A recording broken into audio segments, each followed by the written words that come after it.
Yeah, we've got Nico's pick this week, which was the 2020 film I'm Thinking of Ending Things. Dude, me too.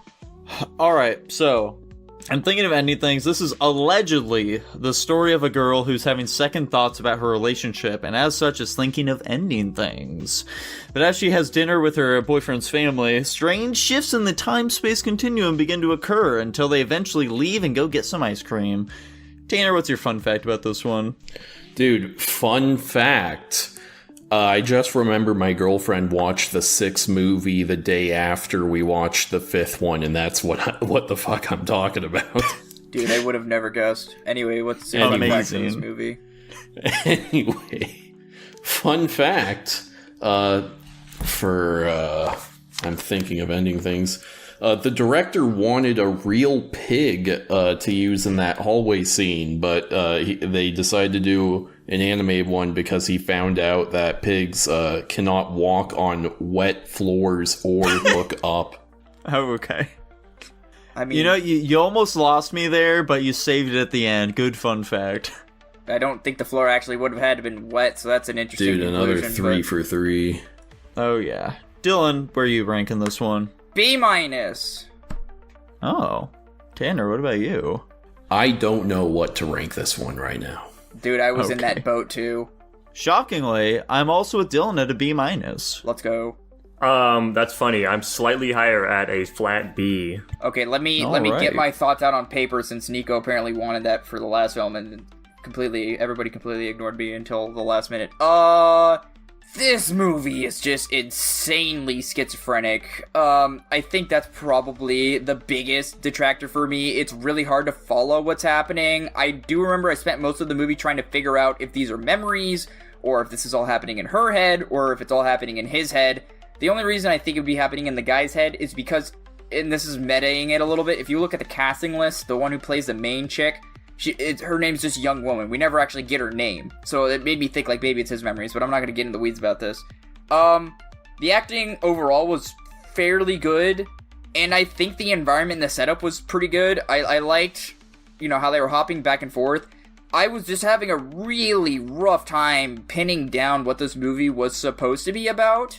I kind of got it. They try to do an interpretive dance thing kind of at the end that I think was supposed to give us an idea, but I feel like I maybe didn't grasp the point of this movie. The idea that the interpretive dance at the end gave me is that these two were high school sweethearts. The janitor guy fucking wanted to rape this girl, so he... Oh my god. I mean, listen, dude, this is what I got from the dance. And the guy came in, tried to stop him. The janitor kills him and continues to pursue the girl. And that's why she's got all this fucked up head trauma. But then also, why would this guy still be here if that's supposed to be him? Like I said, this movie, I was having a really hard time grasping what the hell was supposed to be going on. I didn't think it was poorly made. If there was supposed to be a clear message, I did not get it at all. So I'm kind of hoping you guys know what happened, because I do not.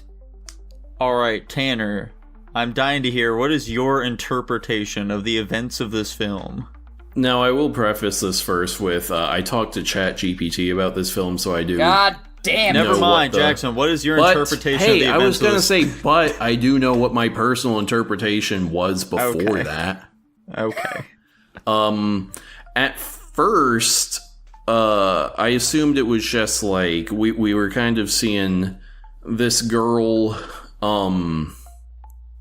like every time she has gone to this guy's parents' house, she's thought of ending things, and we're just kind of seeing all of those times all mixing together with each other. And then, as the movie's moving along, I did get that the janitor is just the dude. And then, I don't know where I really ended at. Maybe I was like, is he dying and thinking about his life or whatever? I wasn't totally sure what was going on ultimately by the very end. Yeah, I thought the pig was a representation of him, to be completely honest. Which, well, they kind of did say that at the end there, the pig monologuing, but Nico, Jackson, how about you? Okay, so I've got pieces I've been trying to put together here, and I haven't really put like the full puzzle together, but I got a bunch of pieces. some of the big ones, like Tanner said, the guy is just a parallel, or he is the same person as the guy that was like on the fucking family date with his girlfriend. They like constantly show the guy's hand being the old guy or something. The girl's backstory is really inconsistent as well. Like, they cycle through a bunch of different like ways how they met constantly, and the whole fucking movie just felt like I was watching a dream. It was so strange. Like, all the interactions with characters were super weird and strange. Like, fucking people didn't react the way you'd expect them to things happening. Like the fucking main character wigging out and screaming or something, that people just keep carrying on like nothing happened. Very, very strange. There's also like that random moment when well, not random, but like all the fucking paintings that the girlfriend was painting were very similar to the ones that were in the basement too. So I don't really know what the fuck's going on. He dies at the end, obviously, too. I think the janitor was trying to kill himself. He was just like waiting to die, I guess, in his car, and then I guess he does die at the very end. So it's some fucking old guy trying to kill himself. I'm assuming it's maybe him like thinking about like what could have been in his life or something, but he's really jumbled up on what he like wanted to do or be. And this is like maybe like what he's thinking about like when he's walking around the school, and he's like, I guess the title is like him thinking of killing himself, and this is him maybe trying to rationalize that or something. I don't fucking know what's going on. And then they do the dance thing at the end. I don't know what the fuck's going on there. Or like the whole like ceremony thing when he's like accepting, like, I don't know what the fuck's happening there. There's a lot of things that are going way over my head with this movie, and I'm probably still off base with my theory, but I don't know. This is a very convoluted film. Yeah, all I was gonna say is, in addition to her not having a solid background like what she does, her name also constantly changes throughout the movie. Her appearance changes like one or two times. I think one for sure, I don't know about twice, but her appearance, her background, her name all changes. If you notice too, the names she's being called are the names that are calling on her personal cell phone as well. So I don't know what that messaging is supposed to be. I didn't notice that. Yeah. At one point it was Yvonne. At another point it was Amy. Another point it was Alicia or something like that. So her name is constantly changing. Her identity is constantly changing. So it could... I did think it was a narrative on this guy's life where it's like maybe it was all his like different like relationships just mashed together into one person, and it's like his life is all fucked up. I don't know. Jackson, you will be happy to hear you were pretty spot on for the most part with that interpretation you came up with from what I found. Let's fucking go. I'm actually really shocked by that. Yeah, so from what I've seen, people have generally thought about this film is that Jake, the guy, he's our real main character. Not the young and hip Jake that we see, but the old man janitor guy. And the events of this film are playing out in his mind as he reminisces about past loves and women. The women from his past are like molding all into the same person. This is why the girl's name keeps changing. Details of how they met change. What her job is keeps changing. And of course we have that, we have the reveal when she's talking to the janitor in the hallway where it's, I never even fucking dated you or anything like that. You were just some girl that he saw fucking across a bar and was just staring at. That's where their entire relationship begins and ends. And so, presumably, it's going to be something like, in his old age, he's kind of like misremembering a lot of this stuff, or he could very well have dementia, much like his parents very much seem to, and this is why they're all getting jumbled together. And then we also get the other reveal for it, where the little twist, as it were, where rather than I'm thinking of ending things being her thinking about ending the relationship, it is about him thinking of ending his own life, and that's why we see at the very end he does end up ending his life. Yeah, I thought this, but based on the title of this movie, I thought it was going to be a movie about suicide and somebody trying to prevent it, but I'm glad my initial thought ended up being the case in the end, even though I didn't end up with that thought. How interesting. Yeah, this movie, I think there's plenty of things that are very positive about this film. I think the acting is very well done. I think everyone does a really good job in their role. A cinematography perspective, this movie is fantastic. It has got a ton of really interesting shots. It's really good at just making things feel eerie or isolated, and just setting emotion with the environment. There's tons of narrative storytelling happening with just like things that are going on too, and I'm sure there is so much depth to this movie if you want to like pick it apart. Like, this feels like the type of movie like, this is a different thing than The Boy and the Heron. The Boy and the Heron certainly would benefit from a rewatch and maybe understanding more about the context and then picking up clues based on that. But, like, at the end, I don't know if that one felt very deserved. Hearing what Nico said makes me, like, I want to rewatch this movie, and it makes me want to rewatch it even more now. Right. Because I feel like just going in with, like, the proper headspace of what the events are could completely recontextualize the entire film. Because at the start, I was pretty not into it, because I thought the girl was fucking annoying, and everything just felt super weird and slow, and I don't know, his explanation just makes me want to go and watch it again. Yeah, one thing this movie did really well, as a byproduct, I guess, is just the awkward interactions, you know, people talking over each other, people ignoring what they're saying, people not responding properly emotionally to what they're saying. And just, like, the general, like, I guess, people skill and awareness in any of the conversations or group settings, just, like, not being acknowledged. And one thing that I noticed that I thought could be something but wasn't quite sure on is he'll be, like, she'll be, like, asking him questions, and eventually she'll, like, get a couple questions in, and then once she's done with that question, he's gonna be like, oh, by the way, look at this thing. Like, they did a couple times at the end, like, oh, by the way, here's the ice cream shop. Or, like, oh, by the way, here's the high school. Or, like, he just, like, diverts attention for whatever random reason. So I agree. I would probably be down to watch this again under the assumption, like, yeah, I think there's, like, the small things that you could pick out that would make this movie a lot more... Like I said, I didn't dislike the movie. It just was really hard to follow. It was a shame how hard it was to follow. I really would like to rate this movie higher. And I'm sure just, like, having a greater understanding of, like, a lot of the text that they're referring to throughout the film would also help a lot of the different pieces of media as well. Like, at some point in the car, they're having some argument about, like, it's either, like, a book or a movie. Oh, yeah. And, like, something that he says is directly countered by what the woman says, and that's apparently just, like, directly ripped from, like, some popular review of that piece of media as well. So it's, like, she's just, like, echoing, like, what women have, like, said throughout his life and stuff like that.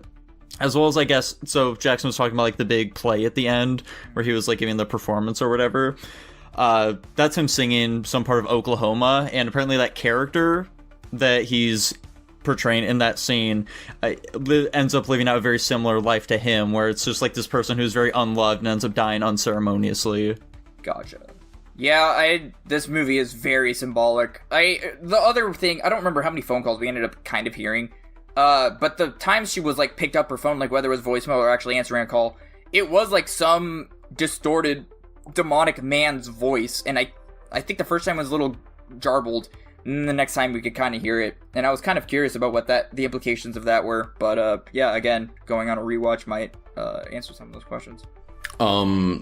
So my whole thing with this movie and why I don't really know what to rate it is, like, I recognize all of the good qualities in it, and I recognize that there are a lot of people who would get quite a bit out of watching this movie, but it is just not for me at all. The dialogue style specifically, I fucking despise. I was getting literal, like, physical convulsions listening to the dialogue here. It was I don't know. It's not, like, upsetting me, but, like, I'm trying to think of what the word is. It's just like, I don't like this. I think the biggest thing for me is there's no catharsis at any point. Like, except for, like, the only point where I'm like, okay, here's, like, a bit of an emotional resolution to something that has been building up is when the girl is in the car, the guy goes into the school, and she just starts cursing. And I'm like, okay, that is actually an actual bit of emotional release, finally. And frankly, for me, this movie improved significantly once the characters were not talking to each other anymore. And it was the last, I don't know, half hour when they're walking around the school. That started catching my interest much more. But anytime these two characters are talking to each other, just something about the way the dialogue is written and the reason it is written like this, I'm just like, dude, I cannot fucking stand this. I'm kind of with you there. That's amazing, because that's kind of just how I assume you talk with your girlfriend. These are the discussions the two of you have together. Oh, yeah. Yeah, I had a similar reaction. Mine was probably more mentally emotional than physical, though, so... more like frustration and irritation, I suppose. Mm-hmm. I don't know. I don't like this art house attitude that this director has. I want to bully him, you know? Fun fact, the connection between this film and my previous pick, they're both by the same writer. Same dude. Eternal Sunshine of the Spotless Mind in this film. Same minds there. Yeah, I definitely understand you about the dialogue. I definitely thought it was very strange too. Nico's explanation makes more sense because it is just like this is all this guy's fucking head. So he's basically just talking to himself and trying to rationalize his way out of killing himself, I guess. Which makes sense. I was definitely with you. I was pretty lost in this movie. Once they got into the house, I was pretty engaged though. I wasn't super crazy about the intro scene, but once they got to the house and things started acting just fucking manic, I was pretty gripped at that point. But it is admittedly an incredibly obtuse film. I can see myself rewatching this again, and maybe if I had more of a connection with the characters, knowing what I know now, I could see myself rating it higher. But also, like, it's just so insanely, you know, you guys know what I fucking. It's obscure for the sake of obscurity is the problem though. So even on multiple rewatches, there are many different aspects of this film that will remain kind of like inconclusive because they're supposed to be. Yeah, this film is so dense and obviously unclear with what exactly the story is even trying to convey that I can't really go to bat for it all that hard for just how aggressively abstract it is. Yeah. That's kind of the thing, though. If it is all in this guy's... Sorry, Dylan, but if it's all in this guy's head, then it kind of makes sense because it really does feel like you're just watching a fucking dream. So it fits that, which is why I think I could be good on a rewatch. If it's an obscure and abstract movie, that's just really what it is. There's nothing good about it. There's nothing bad about it. It's just the kind of movie it is. I think what it did was fine. I think it's really just supposed to portray the mental trappings of a man who's lived his entire life full of regrets and is just deteriorating mentally until he just can't take it anymore, I think is probably the best way to sum it up. Yeah.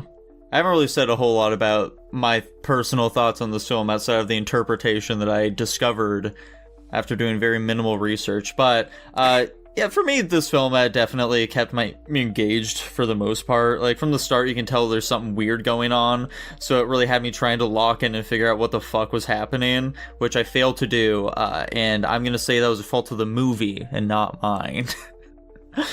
It definitely touches on some interesting themes, though, like dealing a lot with regret at the end of your life and the erosion of your identity and memories.